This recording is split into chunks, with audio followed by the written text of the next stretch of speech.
بسم اللہ الرحمن الرحیم۔ کھانا کھانے کی چند سنتیں۔ کھانا کھاتے ہیں اور ہر بندہ کھانا کھاتا ہے، اگر اسی میں صحیح طریقہ اختیار کر لے، سنت کے مطابق وہ کھانا کھا لے تو اس سے ثواب بھی مل جائے گا اور کھانا بھی ہو جائے گا۔ نمبر 1، دونوں ہاتھوں گٹوں تک دھونا اور نہ پوچھنا۔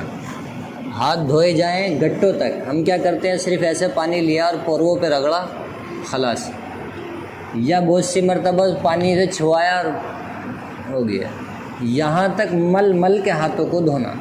ہاتھ دھونے کا مطلب یہ ہوتا ہے کہ جو گندگی اس پر لگی ہوئی ہے وہ گندگی صاف ہو، اور جس حساب سے ہم ہاتھ دھوتے ہیں اس حساب سے تو اور میل پھول جاتا ہے اور جلدی پیٹ میں پہنچتا ہے۔ جس حساب سے ہم ہاتھ دھوتے ہیں اس حساب سے میل پھول کے جلدی پیٹ میں پہنچ جاتا ہے۔ اس لیے کھانے کی سنتوں میں یہ ہے کہ ہاتھ گھٹوں تک دھوئے جائیں اور رگڑ کے دھوئے جائیں، اور پھر تولیے سے پوچھے نہ جائیں۔ ایک دم تولیہ پیش کرتے ہیں بہت سے حضرات کہ جو آپ نے ہاتھ دھوئے پہلے ہاتھ دھونے کے بعد تولیے کی ضرورت نہیں۔ نمبر 2، دسترخوان بچھانا، اور دسترخوان ایسا ہو جس پر کچھ لکھا ہوا نہ ہو۔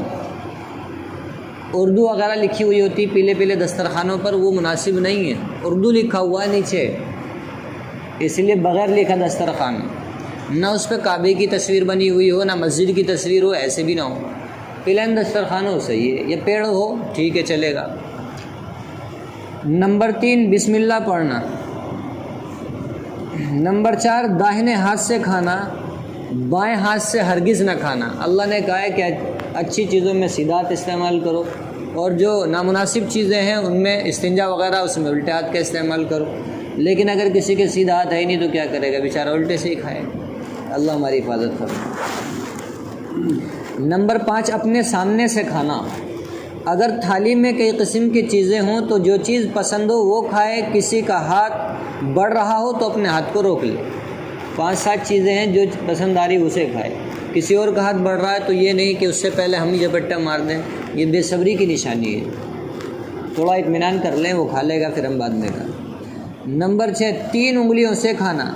حضرت ابو ہریرہ رضی اللہ عنہ سے مرفوعاً روایت ہے کہ 1 انگلی سے کھانا شیطان، اور 2 انگلی سے متکبرین، اور 3 سے حضرات انبیاء علیہ الصلوۃ والسلام کی عادت تھی۔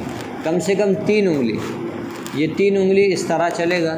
اس کا یہ مطلب نہیں ہے کہ اتنے ہی سے کھائیں، مطلب یہ ہے کہ زیادہ بھی لگا سکتے ہیں۔ اب اس سے جن کی عادت نہیں وہ کھا بھی نہیں سکتے، اور ہمارے زمانے کے جو کھانے ہیں وہ ایسے ہے بھی نہیں کہ جو 1 انگلی اور 2 انگلیوں میں آ جائے، اس لیے 3 بھی لگا سکتے ہیں، 4 بھی لگا سکتے ہیں۔ 1 انگلی سے نہیں کھانا ہے، اس طرح جو حلوہ کھایا جاتا ہو وہ شیطان کھاتا ہے اس طرح سے۔ تو کم سے کم 3، اس سے زیادہ 4 بھی استعمال کر سکتے ہیں، 5 بھی استعمال کر سکتے ہیں، لیکن طریقہ یہ ہے کہ زیادہ نہ سنے، کیا نہ ہو، زیادہ نہ سنے، تاکہ سامنے والے کو ایسا نہ لگے کہ اس کو کوئی سلیقہ ہی نہیں ہے، یہاں تک کہ انگلیاں سان رکھی ہیں۔ جیسے ہمارے بعض علاقوں کے بارے میں مشہور ہے کہ وہاں کے لوگ ایسے کھاتے ہیں، تو وہ ان کی اپنی عادت ہے، ہمارے ایسے 5 انگلیاں بھی اگر لگانی ہے تو بس اتنا سنے جتنے کی ضرورت ہے۔ تو 5 انگلیاں سے کھانے میں بھی سنت کے خلاف نہیں ہے۔ نمبر 7، آپ صلی اللہ علیہ وسلم کی عادت شریفہ 3 انگلیوں سے کھانا تناول فرمانے کی تھی۔ اگر کوئی پتلی چیز ہوتی تو شاذ و نادر بیچ والی انگلی کو بھی کے برابر والی انگلی، یہ والی، اس کو بھی استعمال کرتے تھے، ویسے اس سے ہی کھاتے تھے۔ آپ کے زمانے میں چونکہ کھجور اور روٹی ہی عام غذا تھی، اس لیے 3 انگلیوں سے آرام سے کھا سکتے تھے، لیکن ہمارے زمانے میں چاول وغیرہ کھانے میں چونکہ 4 انگلیاں استعمال کرنی ہوتی ہیں، اس لیے اس میں بھی کوئی حرج نہیں ہے۔ یہ بات میں نے بتا دی۔ نمبر 8، کھانے کے بعد برتن خوب صاف کریں، کیونکہ برتن دعا دیتا ہے، برتن بھی دعا دیتا ہے۔ اگر ہم اسے ایسے ہی چھوڑ دیتے ہیں تو پھر وہ، ایک تو جو کھانا اس میں لگا ہوا وہ کھانا بد دعا دیتا ہے کہ مجھے کیوں چھوڑ دیا ایسے، آخر میرے اندر وہ کیا خرابی تھی کہ اس بندے نے مجھے چھوڑ دیا۔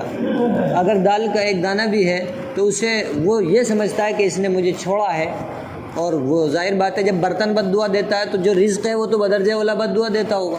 اس لیے پلیٹ میں اتنا ہی نکالیں جتنے کی ضرورت ہے، اور پھر پلیٹ میں نہ چھوڑیں، اور کوشش کریں کہ اس پلیٹ کو صاف کریں تاکہ وہ دانہ بھی دعا دے جو ہمارے اندر جائے، اور وہ پلیٹ بھی دعا دے جو ہم نے جس میں کھایا ہے۔ حضرت ارباز سے مروی ہے کہ جس نے کھانے کے بعد اپنے برتن اور انگلیوں کو صاف کیا تو اللہ تعالیٰ اس کو دنیا اور آخرت میں سیراب کریں گے۔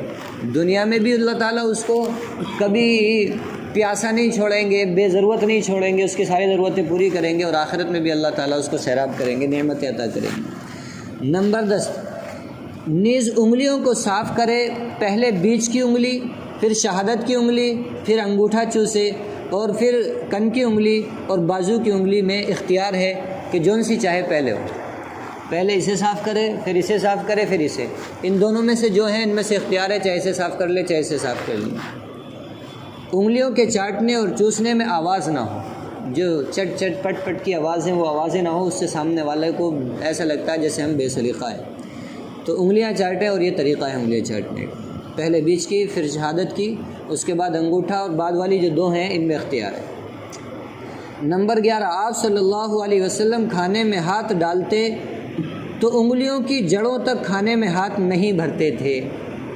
اس طرح ہاتھ ڈالا تو یہ نہیں کہ کھانا یہاں تک بھر لیا، ایک تو لقمہ بھی بڑا ہو جائے گا اس سے، تو بس اتنا ہی اٹھائیں کہ پوروں تک وہ بات رہ جائے، یعنی چھوٹا لقمہ مقصود ہے۔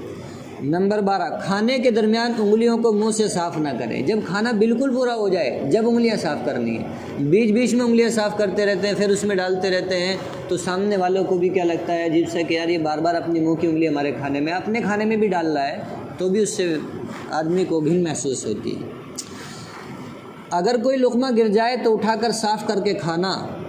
آپ صلی اللہ علیہ وسلم نے فرمایا جو دسترخوان پر گری ہوئی چیز اٹھا کر کھاتا ہے اس کی اولاد حسین اور جمیل پیدا ہوتی ہے۔ جو دسترخوان پہ سے گرا وہ اٹھا کر کھاتا ہے اس کی اولاد حسین اور جمیل پیدا ہوتی ہے، اور اس سے اللہ تعالیٰ فقر و فاقے کو دور کر دیتے ہیں۔ دسترخوان پہ اٹھا کر اگر کوئی چیز گر گئی تو اسے اٹھا کر کھانا۔ نیز امام غزالی رحمۃ اللہ علیہ نے فرمایا کھانے کے ریزوں کا چننا جنت کی حور کا مہر ہے۔ امام غزالی احیاء العلوم میں لکھتے ہیں کہ ایسا سمجھو جو ہم اس کے اٹھا رہے ہیں، ایک دو چاول گرے ہوئے ہیں، جیسے ہم جنت کی حوروں کا مہر ادا کر رہے ہیں، یعنی بڑی فضیلت کی چیز ہے، بہت اہم چیز ہے، اسے اٹھا کر کھایا جائے۔ نمبر 14، کھانے میں عیب نہ لگانا، اچھا لگے کھائے، نہیں اچھا لگا تو چھوڑ دیں۔ نمبر 15، ٹیک لگا کر نہ کھانا، ٹیک لگا کر، چاہے کرسی پہ بیٹھے ہیں تو آگے ہو جائے، تھوڑے سے دیوار سے ٹیک لگا رکھی تو بھی آگے ہو جائے۔ اللہ تعالیٰ دین کو سمجھ کر عمل کی توفیق نصیب فرمائے۔ جو باقی سنتیں انشاءاللہ پھر کہاں ہیں لیجیے۔